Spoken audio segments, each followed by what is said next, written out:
Hi, it's Chantal here again. Welcome back to Shanti Bloom. In today's video, I'll be answering a question that a lot of you have been asking me about maintaining a balanced life. How do you achieve more balance in your life as a woman? Is that even possible? Is it possible to meet up with all the expectations and demands from family and career, business and school, husband and kids, church and community, and still be left with enough time and energy and even the sanity to take care of yourself? Some people say, yes, it's possible. Don't you see the Proverbs 31 woman? She's an excellent woman. She's the first to rise, the last to go to bed. And before she goes to bed, she has checked off all the boxes for that day. What a woman. Others will say, nope, don't tell me about balance. It's a myth. It's not possible for anybody and definitely not for women. They'll even angrily tell you that, please don't even bring in that Proverbs 31 woman because she's the reason why I endured all that abuse in that relationship and over here in this friendship. And now I am so resentful and I'm so bitter. You know, in trying to be a Proverbs 31 woman, I spent all my years serving friends and family and community and never for once took the time to care for my own self and my own desires. I really empathize with anybody who is in that bitter place right now. And I do understand where that anger is coming from. It's because somebody who was reading the Bible upside down told us that in order to be a Proverbs 31 woman, we have to stop thinking, we have to stop talking, we just have to go with the flow. We should not bother finding out our identity. We should not bother building up ourselves so that we can influence the lives of others. And I find that so funny because the woman described in Proverbs 31 is the complete opposite of that. On the flip side, somebody who wanted to prove that the Proverbs 31 woman is not a weak woman now put everybody on the performance contest. Here is a checklist. You know, you have to get on this performance wagon and try to check off everything on this list to prove to everybody that you are a perfect, strong, and virtuous woman. And then people go on this performance, leave everything behind, and at the end of the road, they still feel very empty and void. Now, let me just quickly say something before I jump into what I want to share with us today about balance. When I look at Proverbs 31, I see two things. The first thing that I see is inspiration and motivation. When I look at this woman, I'm being inspired to see and encouraged that I have potential within me. Like, wow, you have potential. You know, there's more to me than I am really seeing or believing. And I don't see a checklist though. I don't see a list of things that I'm checking off. I'm just inspired to maximize my own potential, to let my own talents and gifts flow out. The second thing that I see when I look at Proverbs 31 is that I see the fruits of personal growth and development. When I look at it, I see discipline, I see hard work, I see somebody who understood the power of preparing for opportunity, preparing ahead of time, you know, preparing for a rainy day. I see somebody who understood the power of a morning routine. I see somebody who was a servant leader, someone who served, but at the same time she delegated. I see somebody who expanded her sphere of influence beyond her home. She extended her hospitality outside of her home. I equally see what integrity. You know, it's very easy for an outsider to praise you, to appreciate you because, you know, they see you from a distance. But when you get appreciation from home, we are told that the husband, the children, they praised her. But when you start to get praises from the people who know you, who see you, who know your strengths, who know your weaknesses, but they can still look at you and say you are a good woman, that tells me a lot about integrity. It says that what? You're not somebody else outside and somebody else at home. When you look at all these things that I've listed, those are the things we pursue when we're pursuing personal growth and development. So I think Lamuel's mom was just encouraging him that, you know, marry a mature woman, marry, if you're going for a wife, a woman of virtue, this is the kind of woman. And she even said that what? She is rare to find. So I am allowing this Proverbs 31 to inspire me, to make me know that there is more in me, to make me push myself to maximize my potential, and to make me see the fruits of this personal growth and development journey, the things that can come out of it. I don't see it as a checklist for perfection. So yes, my sister, you can live a balanced life and you do not have to withdraw from every service and say, okay, now it's only going to be me, myself, and I in order to live a balanced and fulfilled life. Neither do you have to hop on the other side of checking off all the boxes of the Proverbs 31 woman in order to gain approval. Living to check boxes and gain approval will make living a balanced life feel unattainable. Jesus came and died for us so that we can get off that train of performance equal approval. Just ensure that you are living a purpose-driven life. No judgment here for any woman. Whatever path you choose to take, just make sure you are living intentionally, allowing yourself to grow and mature, not for human approval, not to prove a point, but so that you can fulfill your purpose in life, create an impact here on earth to the glory of God. So please, this video is not meant to beat anybody up. In today's video, I just want to share with you all some applicable principles, some concepts, some strategies that will help you to invite more balance into your everyday life. So you want to watch the entire video so that you can get the most out of it. And please do not forget to give me the thumbs up if you're enjoying what you're watching here. And do leave me a comment and some questions so that we can continue the conversation in the comment section below. Let's begin by noting that balance in life is not the same as balance on a scale. It does not follow the 50-50 rule. It is not the equal distribution of your time, your energy, your resources to every aspect of your life, to every area of your life at one given time.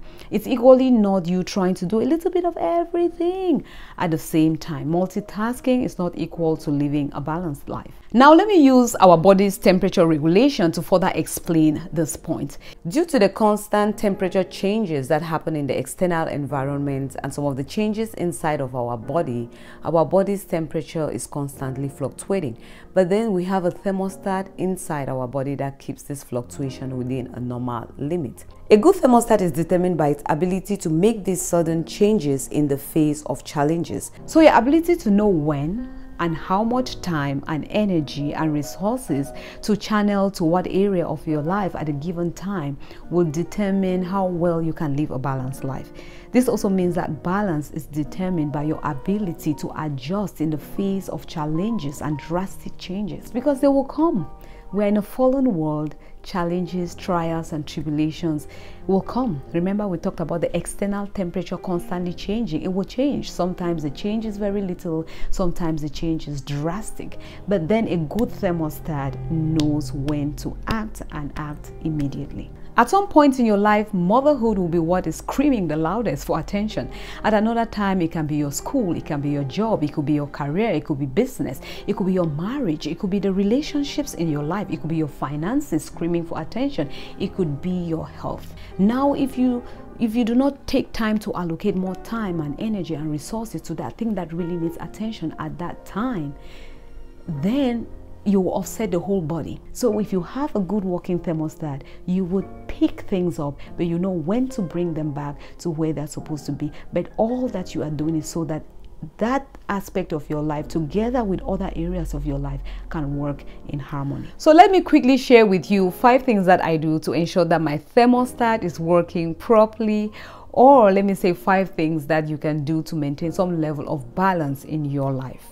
The first will be to determine what you want in life and set your priorities. If you do not know who you are, what you want, it will not be clear to you what you should be doing or not doing. And then you'll be out there chasing everything. You cannot be doing everything. And some people frown like, what do you mean by I can't do everything? I'm a strong woman. I can do all things through Christ who strengthens me. The fact that you cannot do it all does not make you a weak woman. You cannot do it all because no human being was created to do it all. That's why we have been given unique gifts and unique talents. You are a unique and an important piece on the big puzzle. Just find your spot and make it count. And even after you have found your unique spot on this puzzle, you may still need to pick and choose what to accomplish in certain seasons. There may be some sacrifices, some trade-offs, some prices that you need to pay. And the question here is not, why should I pay a price? Every successful person will tell you that they have paid a price, they have made some trade-offs, they have, made some sacrifices. Every successful person will tell you that. The real question should be, is it worth it? Am I sacrificing, making trade-offs, paying a price for something that it's worth it, for something that matters to me? If the answer is yes, this thing matters to me, then those sacrifices are worth it. But if it is that it's just something you stumbled on, you're just doing because somebody told you to do it, then of course at the end of the road you may realize that the sacrifices you made were not worth it, and then you'll be bitter and then you'll be angry. Now, I'm not saying that this is easy breezy. Clarity does not come overnight. But because you're asking yourself these tough questions, it makes that clarity to come sooner than later. There was a time in my life that motherhood was screaming the loudest, calling for attention, and I needed to give it that attention. It was easy at first to make that decision because if I was exhausted and I needed to take that break from work. But a few months into it, I began to battle with that decision a little bit, struggle with it. So I had to sit back and ask myself these tough questions that I've said is important to ask yourself. And I asked myself, is this trade-off, this sacrifice, is it worth it? And my answer was yes, it is worth it. For how long am I doing this, and how am I going to do this and still maintain the other important areas of my life? How am I going to make everything work in harmony? How am I going to at some point bring down this loudness and then still be able to get back into some things that I want to get into? The moment I asked those questions and had my own answers, then I was cool with the decision. I was at peace, and I think I was less bothered about what external voices were saying to me. Another one would be when I started my YouTube channel. I was running the show, but before I knew the show was running me. I had started with 2 videos a week as a new YouTuber, new to recording and editing, the time to even sit and bring up your messages and prepare for them, and then you have a job, you have kids, you have other things to do. It was just so much for me. So this was something that was really loud in my life, and yes, it needed that extra time, resource and attention, the little sacrifices and trade-offs, because I had to ask myself those questions too. Is it worth it? And my answer was yes. But I was like, it's worth it, but if I don't do something about it, if I don't do something to ensure that the other areas of my life is not completely neglected, if I don't do something to see that even though I'm giving more time here, there is some coordination, they are working in harmony, then I will quickly get off balance. Remember, when we're attending to that high temperature, we're still keeping an eye on the other vitals, because if not, before you know, you're dealing with more emergencies. And so I had to sit back with my husband, and we had to kind of brainstorm and look at what are some of the loud things that are happening in our lives in this season or in the lives of our children. As some of you may know, my husband also writes, he has a demanding job. So we had to say, what are some of the changes we can make in our lives to accommodate these crying babies, so that we can give them the time and the energy they deserve without knocking ourselves off balance. And so there were evenings that we had to bring in disposable plates so that when done with it, we just throw it away to save the time and energy. The frequent going to the parks, there was a season I had to cut it down and do more indoor activities. Again, it's a little bit of a sacrifice, and we were not constantly whining and complaining about the sacrifices and trade-offs, because we had already determined that it is worth it. And some of them are just temporal.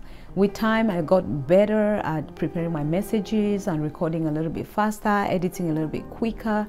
So that loudness gradually reduces with time. So please ensure that whatever path you choose to take, it should be your choice, it should be your decision.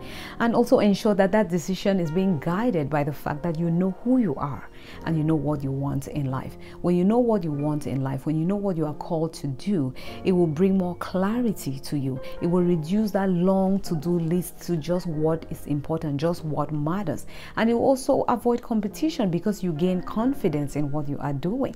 It also helps to eliminate distraction from your life. When distraction is eliminated, you gain so much of your time. Your time is better managed, and so you gain some balance in your life. The next one is to ask for help and learn to delegate. We should stop trying to be superwomen. What makes you a superwoman is not the number of things that you are juggling all at the same time, all by yourself. It's how well you are able to maximize your own unique potential. Many times we look at the Proverbs 31 woman and we just stay at verse 15. She woke up very early in the morning and she made breakfast for her family, right? Superwoman. But we forget to look at the B part, which says that she also woke up very early in the morning so that she could assign tasks to her servant girls. She had help. If you have the perfectionist tendencies that I used to have, it may be scary to sometimes step back and have somebody else do some things in your place or assist you in certain things, but you must learn to do that. If not, you will not even be effective at those things that you are trying so hard to perfect. You may say, Chantal, I do not have a big support system. Who do I ask help from? You may not have 7 girls like the Proverbs 31 woman. You may not be surrounded by a big extended family. You may not have 20 BFFs that will just show up the moment you call, but you can get the little help that you can get from the immediate people around you. It could be your roommate. For somebody, it can be a parent or your siblings. If you're married, it could be your husband or your kids. Get the help that you can. I would humbly say that I have a very understanding and supportive husband. What I'll advise you here though is that do not compare yourself with another woman who has a different structured support system or size of support system. I've seen women who are surrounded by their family, their in-laws, they're surrounded by a lot of friends, they have a church family that is so involved, they're married to a man who is so involved. Their experience will be very, very different from yours. I would like to end this point by saying that there is no such thing as a self-made man or self-made woman. We are human beings and we thrive in a community. Do not pray and ask God to surround you. It doesn't have to be a huge crowd. To surround you with those few people that you can trust. People you know that love you for who you are. People you know that you know can lift up your hands, can be your errands and lift up and support your arms when you are weak. People you know you can call in the middle of the night and cry, and you know that the next minute they're going to be praying for you, not that the next minute they'll be on the phone gossiping about you. And I know that when we talk about building community or building this little inner circle, many of us, we're afraid, we shy away from it because we have been betrayed. And it's true. Sometimes you have a group of people and you're going all along thinking that if they were to ask me who is my friend, I'll point ABC, and then down the road you are shocked, you're disappointed, you realize that they were not there for you. They didn't even love you from their hearts all along. It was just a drama or a facade. It can be devastating, and it can introduce lack of trust. You have trust issues. But I'll say that if you've been betrayed, if you've been crushed, do not let that one experience cheat you from the many other people who are out there ready to work with you. So if you do not have that prayer topic on your prayer list, that should make it into your prayer list today. God, surround me. There don't have to be a million people. Surround me with the right kind of men and women. And sometimes they could just be role models. They could just be role models. Those people do not have to necessarily even give you a physical help. Look for role models.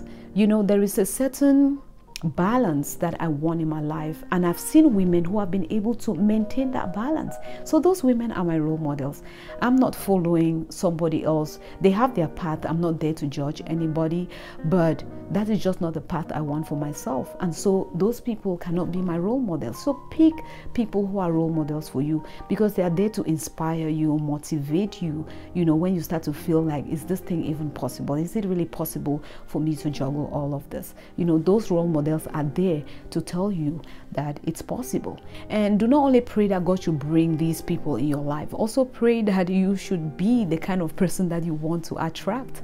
That is one of the reasons why we should try to grow and bring in personal development and grow, because you want to be able to equally add value to somebody else, not just getting and getting and getting. I want this kind of person. I don't want this type of one. I don't want this type of one. Are you the type of person that you want to attract? The next thing that will help you to maintain some balance in your life would be to be organized.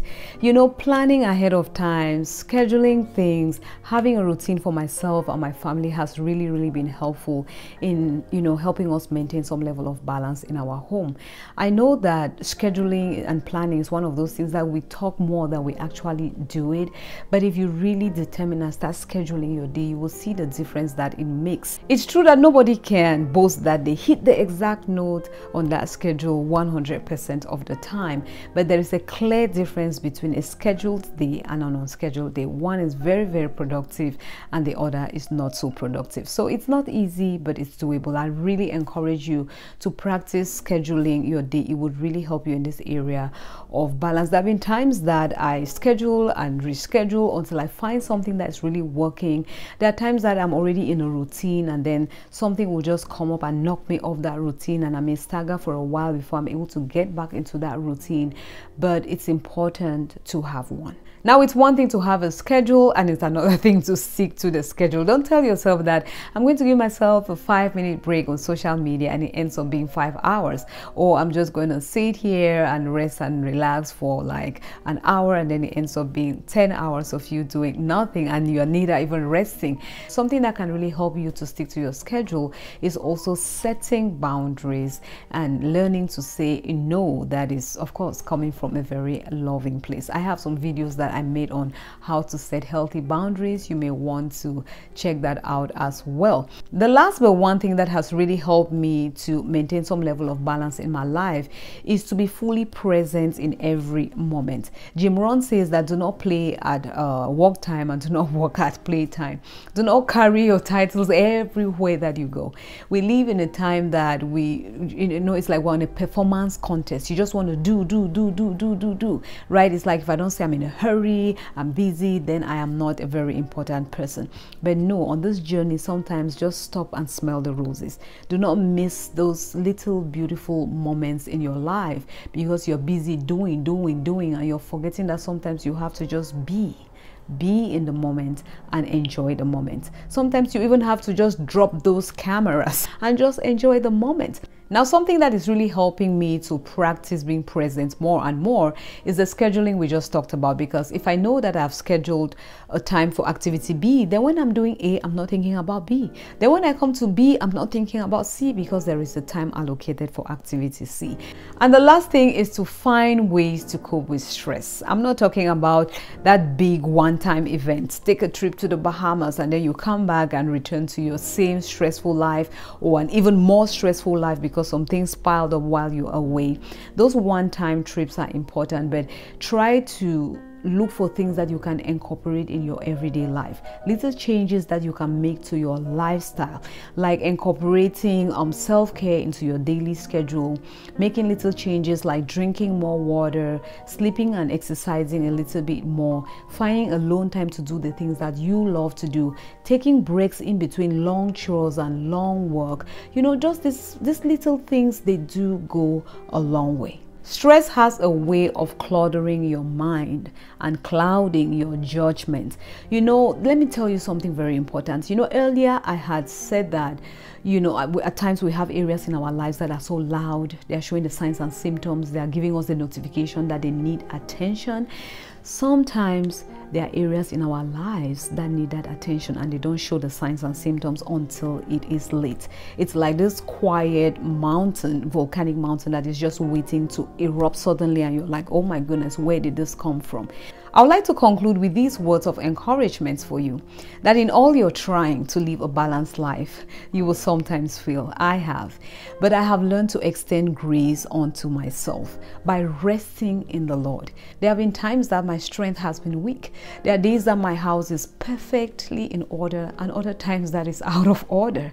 There are times that I'm up to date with my kids' emails and their homeworks, and there are other times that we are rushing and doing it last minute. So please quit being so hard on yourself. And again, I'm not trying to encourage you to be laid back and lazy and not work on yourself.